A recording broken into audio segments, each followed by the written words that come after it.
2018 کال 14 د اپریل د ماښام 7:02 دا هغه وخت و چې د افغانستان په ننګرهار ولایت د جاپان تر هیروشیما او ناګاساکي ښار وروسته په تاریخ کې تر ټولو لوی بم د MC-130 الوتکې څخه وغورځول شو. د 2018 کال د اپریل په 14 د ننګرهار د سپینغر ولسوالۍ په اسدخیلو تنګي سیمه کې چې هغه وخت د اچین ولسوالۍ مربوط و تر ټولو ستر اتومي بم GBU چې د بمونو مور په نوم شهرت لري په یوه غرهیزه سیمه استعمال کړ. سید کریم ربزی درته یو ځل بیا ښه راغلاست وایي. که په افغانستان د بمونو غورځېدو ته وګورو نو دا خاوره او خلک یې د بمونو له غورځېدو او جنګونو سره په ورځني ډول عادت شوي وو، ځکه د امریکا د هوایي ځواکونو مرکزي قومندانۍ په یوه خپاره کړي راپور کې د دوی په وینا چې امریکا یوازې په 2019 کال کې په افغانستان کې پر مختلفو هدفونو 2420 بمونه غورځولي، په داسې حال کې چې په کال 2013 کې د 2312 بمونو د غورځولو په پرتله دا شمیره ډیروالی ښیي. خو دا بم چې د بمونو مور په نوم یادېږي د امریکا په نه اټومي وسلو کې تر ټولو ځواکمن بم دی. د دې بم سرګلوله نری وي چې د GPS سره تر هدف پورې ځان رسوي. دا بم له 9 متره اوږدوالي سره 10300 کیلوګرامه وزن لري، په داسې حال کې چې 9 کاله وړاندې د جاپان په هیروشیما ښار کارول شوی د لیټل بوی په نوم اتومي بم وزن 4400 کیلوګرامه کېده، چې دې ته په کتو سره د افغانستان په جلال آباد ولایت کارول شوی د بمونو مور بم 5900 کیلوګرامه وزن زیات لري. خو توپیر یوازې دا و چې لیټل بوی اتومي بم او د بمونو مور غیر اتومي. د بمونو مور بم له MC-130 باري الوتکې څخه غورځول کېږي چې له ځمکې سره تر لګېدو لږ مخکې چاودېږي. د دې ځواکمن بم له چاودلو څخه زیانمنه شوې افغان خاوره او مظلوم ولس ته کتنه لرو، خو تر دې د مخه ګورو چې امریکا په تاریخ کې تر دې د مخه پر انسانانو کوم لوی بمونه کارولي.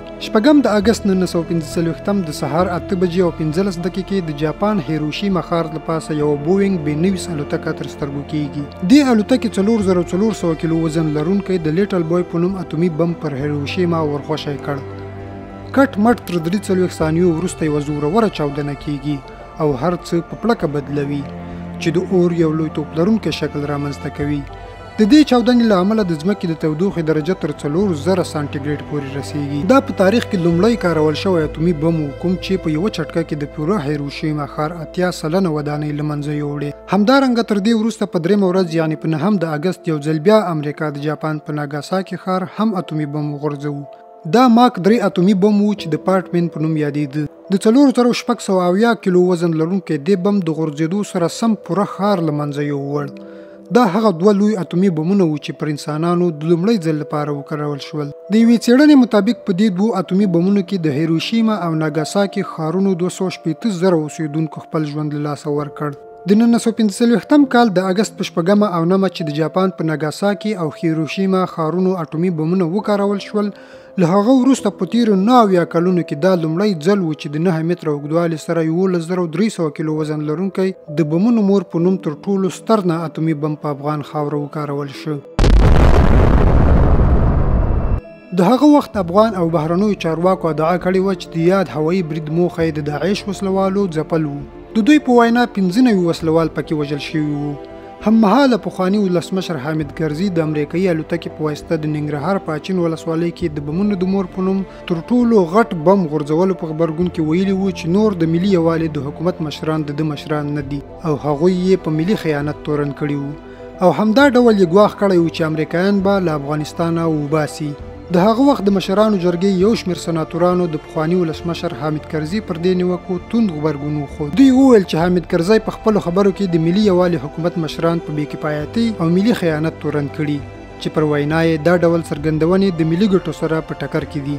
همدارنګه دوی زیاتوي چې پخوانی ولسمشر خپل امریکایانو راوستی وو او په افغانانو یې وپېژنده چې د دوی واکمنۍ پر مهال په افغانستان کې 160,000 امریکایي عسکرو شتون درلود. خو په هر حال د دې بم له غورځولو سره د افغان سیاستوالو او رسنیو چوپتیا د دوی مسؤلیت تر پوښتنې لاندې راولي، ځکه د مسؤلو واکمنو په توګه لومړی خو باید له دوی سره پر دې بم مشوره شوې وای.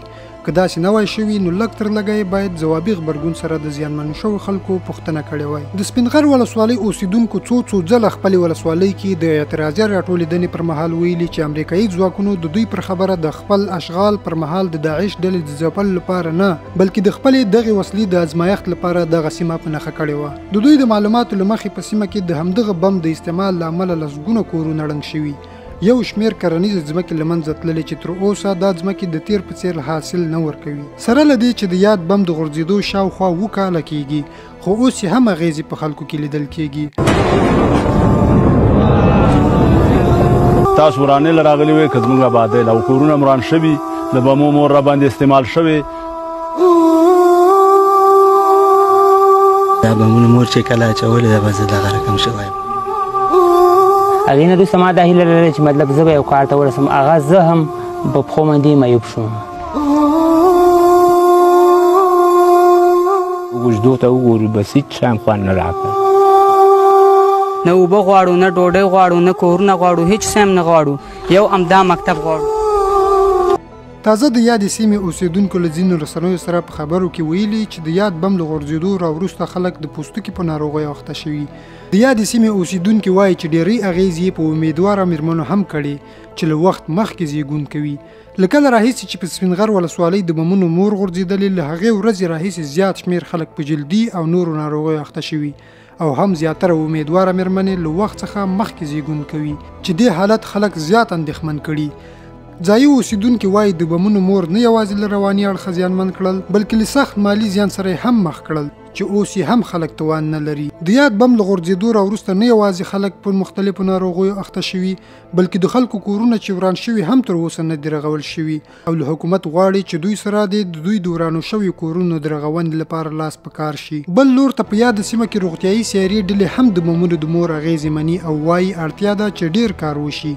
د معلوماتو له کتلو اورېدلو نړۍ مننه. که مو معلومات خوښ شوي وي، له خپلو دوستانو سره هم شریک کړئ.